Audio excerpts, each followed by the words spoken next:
Xudo, kecha majlisda nega meni sharmanda qilding? Hammani ketmoni uchsa-yu, meniki uchmasa. Mustafaqil cho'ponniki ham, Norqo'zi tajayniki ham. Faqat meniki uchmasa. Nega? Nima gunohim bor? Assalomu alaykum rais buva. Voy bachig'arlari. Mana, ya bugun dam olish kuni-yu rais buva. Pastga tush! Dariga chiq! Ya? Rais ota. Ish. Assalomu alaykum. Salom. Qani ketdik. Ha, sen nega uchmayapsan? Qo'rqaman. Ha, xomush ko'rinish. So'rama. Plan bo'lsa bajarildi, oyliklar oshdi, hamma narsa bor. Lekin baxt yo'q. Nimaga? Ketmonim uchmaydi. Shunga xafamisiz.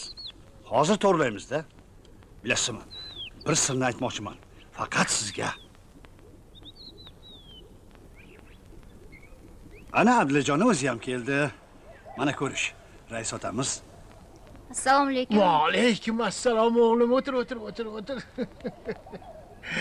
Gapir. Men qarang o'g'lim. Bu qovun chirib qo'yibsiz-ku o'g'lim. Menga nima dedingiz? Qishloqdagi butun ketmonlar uchadi demoqmadingiz? Nega bu rais otamizniki uchmayapti? Ha? Men tushunmay qoldim-ku. Rais buvani ketmoni hech qachon uchmaydi.